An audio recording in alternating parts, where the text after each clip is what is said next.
Hello dear children, welcome back to the Acknowledge series by Amit Publishing House.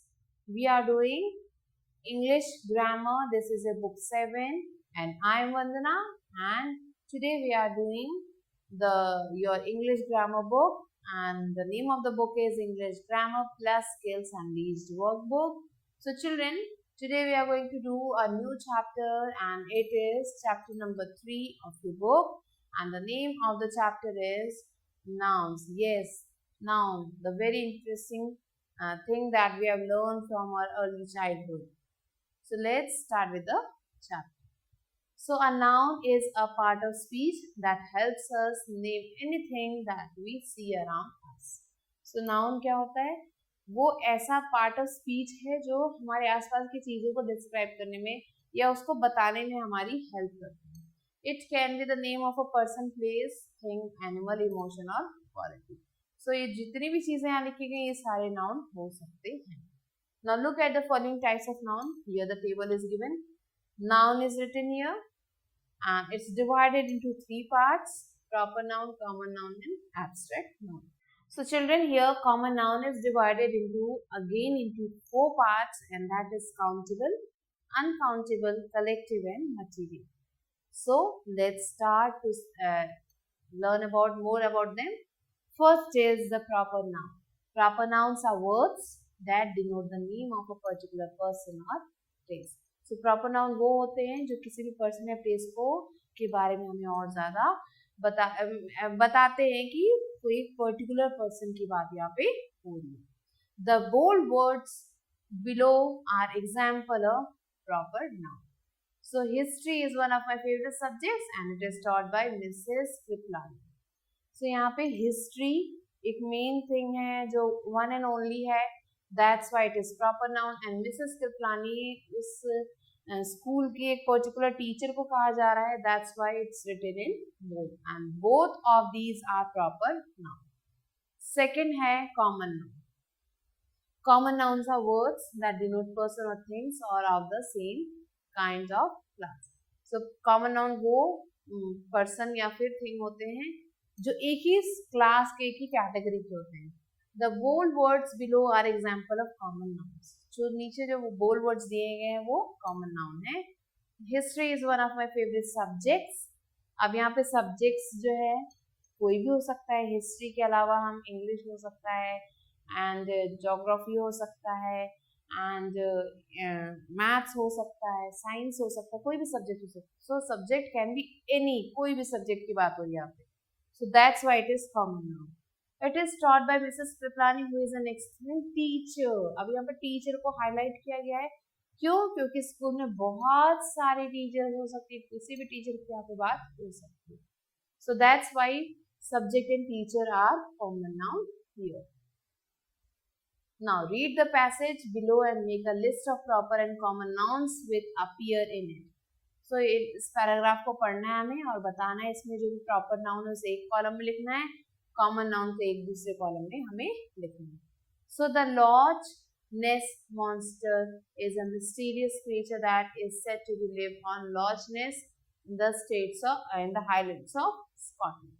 So यहाँ पे एक नाम है और वो क्या नाम है? The Loch Ness monster. So this is a proper noun. अब यहाँ पे creature जो है common noun है क्योंकि वो कोई भी creature हो सकता है. Again Loch Ness is a proper noun. Here Highlands कोई भी Highland हो सकता है. So this is a common noun, and Scotland is also a proper noun. So children, we have done the first sentence. This sentence you have to do on your own. ऐसे ढूंढना है हमें. एक main point जो है proper noun का ये है कि proper noun is always written in capital letter. Proper noun को हमेशा कैपिटल लेटर में ही लिखा जाता है. So by this also you can identify the proper noun here very correctly and quickly. Now, common nouns can be further classified into 2 categories. So, common noun को 2 parts में divide किया गया है, countable and uncountable nouns. Countable को हम नाम से पहचानेंगे. जिसे हम काउंट कर सकते हैं वो countable है, जिसे काउंट नहीं कर सकते वो uncountable है. So here countable nouns are words that name things that can be singular or plural. So एक या फिर 2 या फिर many जिसको हम काउंट कर सकते हैं उसे हम काउंटेबल नाउन यहाँ पे कहते हैं. In other words, it can be numbered. For example, hardly a dozen fans come for the concert. So a dozen की बात हो रही means 12. Two lies don't make a joke. अब यहाँ दो की बात हो रही, दो लाइज की बात हो रही, इसलिए यहाँ पे ये काउंटेबल कहलाएगा. Uncountable nouns are words that name things and that cannot be thought as a singular or plural. So uncountable noun को हम singular या फिर plural में count नहीं कर सकते, उसको जो है count नहीं किया जा सकता है.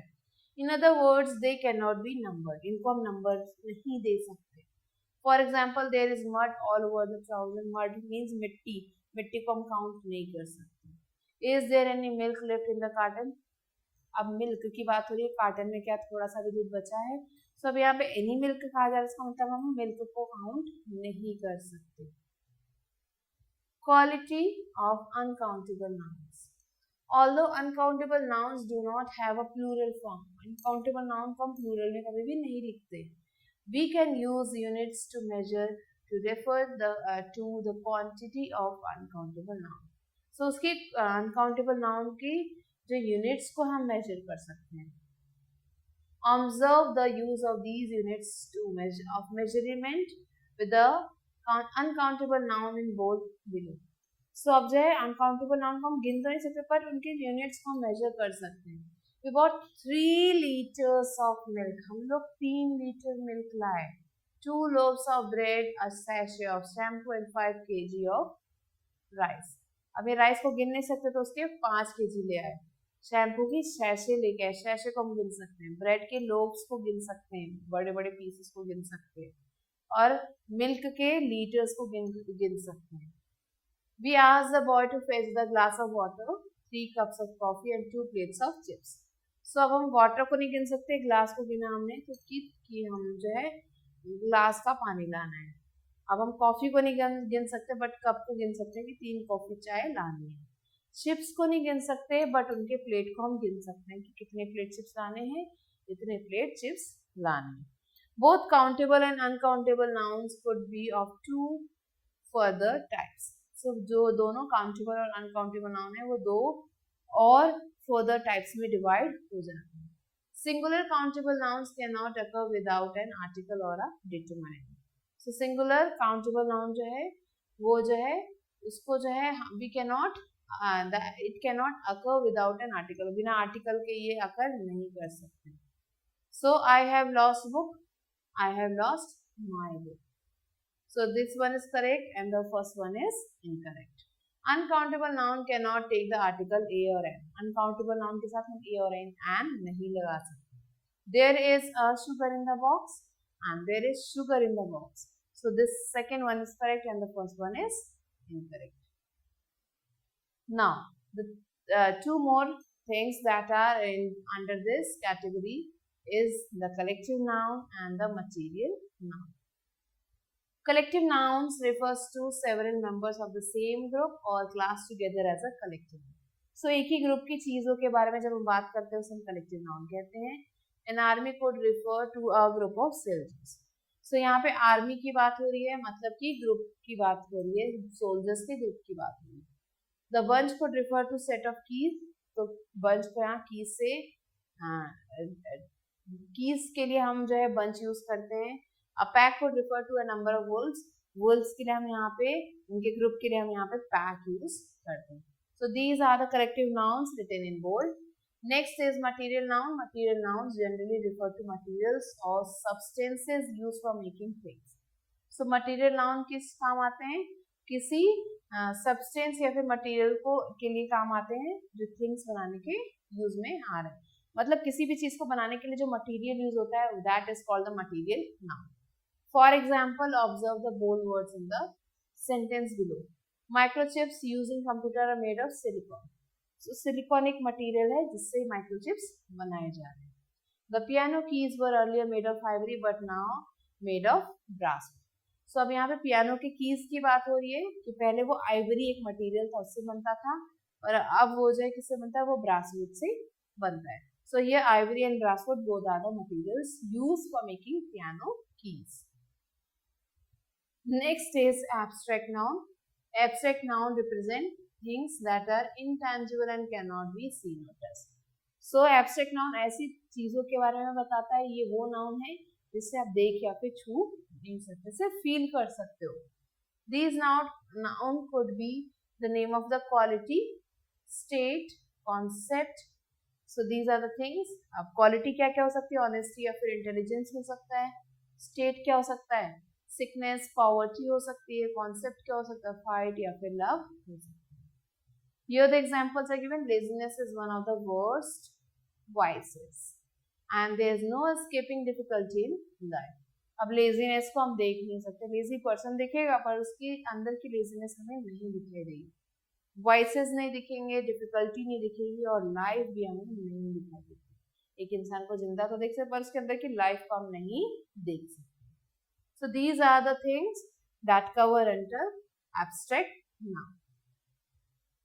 Now identify the nouns in each of the sentence and say what kind they are. So noun को हमें ढूंढना और बताना है वो किस तरीके का नाउन है. I'm going to buy Annie Jock's new novel Pressed.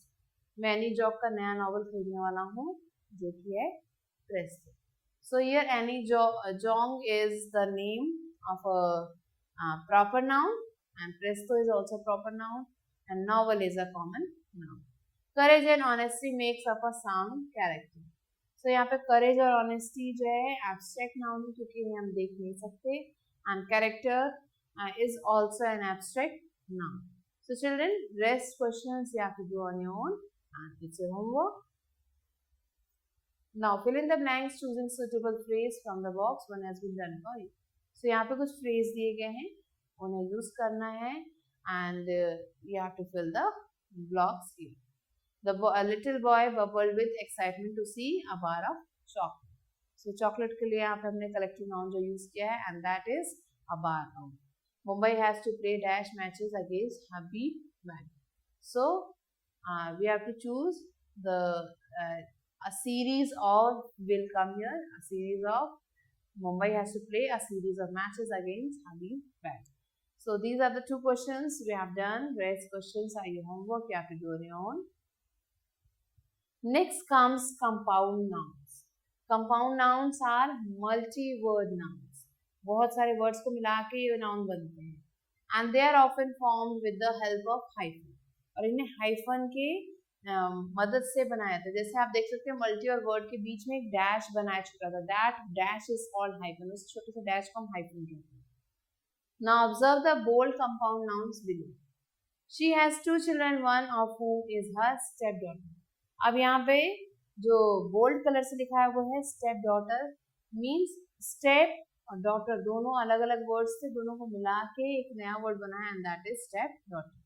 My great grand mother is more than 100 years old. अब यहाँ पे ग्रेट अलग वर्ड है और ग्रैंड मदर अलग वर्ड, दोनों को मिला के एक नया वर्ड बना है. This is compound noun. The vice chancellor of the university has resigned.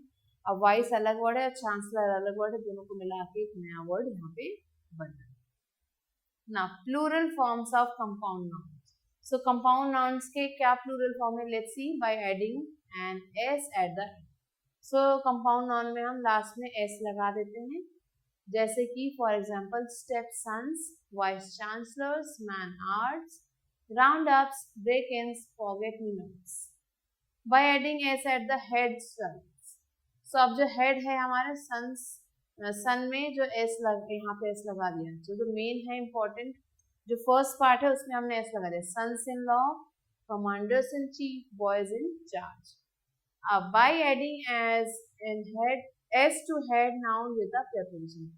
So preposition लगा दिया हमने. एस तो लगाया ही हेड में, मेन वाले में हेड एस तो लगाया बट साथ में प्रेपोजिशन लगा दिया. Passers bye, hangers on, runners up, lookers on. By using plural form of both the parts. Plural form को यूज करना है दोनों पार्ट्स के. तो यहाँ पे women भी plural है, doctors भी plural है, दोनों को एक साथ यूज करें. Women doctors, gentlemen players, men servants. तो यहाँ पे दोनों ही plural को हमने यूज कर दिया. Noun always singular. कौन से noun है जो हमेशा singular होते हैं? furniture, jewelry, clothing, bread, tea, clay, cheese, equipment, homework, baggage, coal, kindness, cotton, wood, milk, evidence, luggage, information, butter and silk. So ये सारे जो नाउन है ये सारे सिंगुलर होते हैं. Nouns always plural. कौन कौन से नाउन है जो सिर्फ प्लूरल में ही हम लिखते हैं, जैसे जीन्स हो गया, spectacles, clothes, scissors, slippers, trousers, goods, arms and binoculars. So ये हमेशा प्लूरल में ही लिखे जाते हैं. Nouns having the same singular and plural. So कौन से ऐसे नाउन है जो सिंगुलर में भी वही लिखे जाते हैं, प्लूरल में भी वही लिखे जाते हैं. Poultry, hair, agenda, deer, business and fish. So ये सारे जो नाउन है ये हम प्लूरल में और सिंगुलर में सेम ही लिखते हैं. We don't change. Noun singular in form but plural in use. So कौन से ऐसे नाउन है जो सिंगुलर दिखते हैं बट उन्हें प्लूरल में हम यूज करते हैं, जैसे cattle, police, people, clergy, cavalry and gentry. Nouns plural in form but singular in use. Noun plural दिखते हैं बट सिंगुलर में ही यूज करते हैं, जैसे news, measles, billiards, aerobics, physics and mathematics. So these are the nouns that are written in plural but are always used as singular. Now fill in the blanks with the correct form of the nouns given in the bracket. So bracket में कुछ noun दिए गए हैं, इनके जो correct form को हमें लिखना है. The two boys have stayed in the hostel for 1.5 years. So यहाँ पे क्या आएगा? We have to find it out and we have to complete this. One of his tooth was decaying in an alarming rate. So children, you have to fill in the blanks with the correct form of noun. So blanks को हमें fill करना है with correct, इस noun को correct करना है and then we have to insert it here. So as a half year.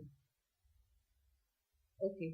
So children, this is your homework. You have to do it on your own, and you have to see whether you have to use the singular or the plural one here. और कौन सा form लगेगा वो भी आपको ध्यान से देखना है, and then you have to fill in the blanks. Now fill in the blanks with appropriate collective nouns. Rimi collects stamps. She is very proud of her album of stamps. There is a dash of blots in her dash room. So here also children, you have to fill in the blanks with the collective nouns. अब draughts के लिए क्या collective noun use करेंगे? You have read so much, you have to complete it on your own. Room के लिए क्या use करेंगे? You have to write it here. You have to find out the answers and write it here in the book. Now pick out the nouns in the passage and classify them under the different category. Noun को ढूंढना है और different उसको categories में डालना है. जो भी हमने नाउन अभी तक पढ़े हैं, कौन कौन से पढ़े? प्रॉपर, कॉमन, मटीरियल, एब्स्ट्रैक्ट, जो भी नाउन पढ़े हैं उनकी कैटेगरीज बनाने, उसके अंदर इंडिया में मेंशन करना है कि which type of noun is being used. I visit Nainital when I was 8 years old. अब नैनीताल हमारा प्रॉपर नाउन है तो हम उसकी कैटेगरी में डाल देंगे. अब यहाँ पे we have writing old it will come under common noun. Like this we have to categorise all of these into different categories और उसके अंदर ही हमें अंडरलाइन करके लिखना है. So children, by this we have completed this chapter also, and I hope that you have understood nouns very well. Also, your homework is to revise whatever we have done today and complete the exercises given you as well. So children, if you have any query, you can ask me in the comments, and I'll be waiting for you with a new video. Till then, stay late.